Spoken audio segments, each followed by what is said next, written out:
کہ کیا اولیاء خدا جیسے کہ انبیاء ہیں، ائمہ علیہم السلام ہیں، ان کی قبور کی زیارت کرنا، ان کی خوشی کے دنوں میں خوشی منانا،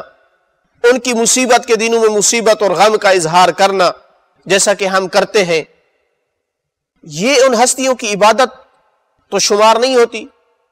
یہ جو پہلے ایک دو سوال تھا وہ توحید افعالی سے تھا، یہ سوال توحید عبادی سے ہے، عبادت میں توحید۔ تو کیا یہ کام کرنا، ان کی قبور پہ جانا، زیارت کرنا، یا ان کی مصیبت میں مصیبت کرنا، خوشی میں خوشی منانا، یہ کیا ان کی عبادت تو نہیں ہے؟ تو اس کا جواب یہ ہے کہ ہرگز ایسا نہیں، یہ انتہائی غلط فکر اور ٹیڑھی عقل کا جو ہے وہ نتیجہ ہے کہ ایسے کاموں کو یہ اللہ کی عبادت کے مقابل ان ہستیوں کی عبادت شمار کیا جائے۔ اس کی وجہ یہ ہے کہ یہ ہستیاں، اس میں کوئی شک نہیں ہے کہ اللہ کی محبوب ترین ہستیاں ہیں، اور یہ جیسے جب زندہ تھے تو اپنے ذات کے ذریعے سے لوگوں کو اللہ یاد دلوایا کرتے تھے، تو دنیا سے جانے کے بعد بھی ان کی قبور، ان کی مزارات مقدسہ اللہ کی یاد کا ایک ذریعہ ہے۔ یہاں آ کر کتنے لوگ ان کی قبور کی زیارت کر کے توبہ کرتے ہیں، استغفار کرتے ہیں،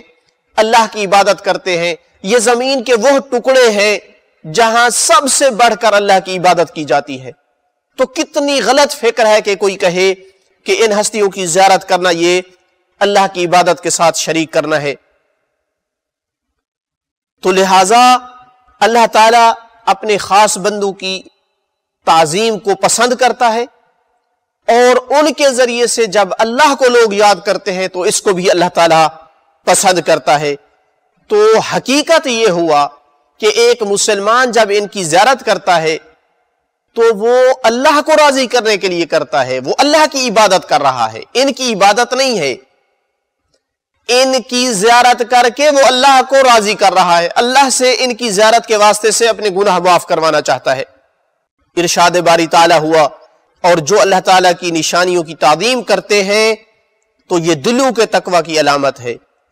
تو اس میں کوئی شک و شبہ نہیں ہے کہ انبیاء اور ائمہ ہدیٰ علیہم السلام اللہ تعالیٰ کی نشانیوں میں سے، بلکہ بڑی نشانیوں میں سے ہیں، اس وجہ سے کہ اللہ تعالیٰ کی خاطر ساری زندگی ان ہستیوں نے گزاری، اور دنیا سے جانے کے بعد بھی اللہ کی یاد کا سب سے بڑا ذریعہ ہے۔ لوگ ان کو یاد کرتے ہیں تو اللہ کو یاد کرتے ہیں، ان کی قبور پہ آتے ہیں تو اللہ کو یاد کرتے ہیں، ان کا ذکر کرتے ہیں، مصیبت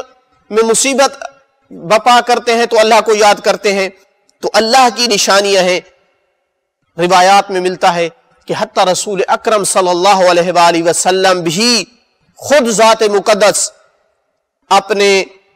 خاندان کے لوگوں کی، جناب حمزہ اور دوسرے افراد کی قبور کی زیارت کے لیے جایا کرتے تھے، اور اس مناسبت کو زندہ رکھتے تھے۔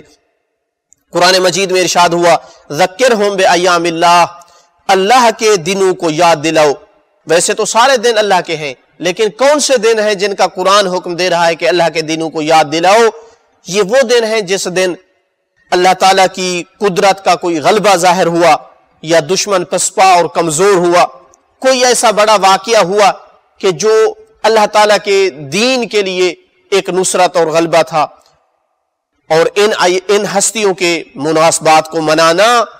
یہ اللہ کے دنوں میں سے ایک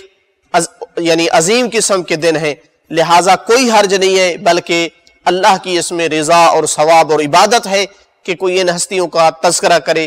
اور ان ہستیوں کی قبور کی زیارت کرے۔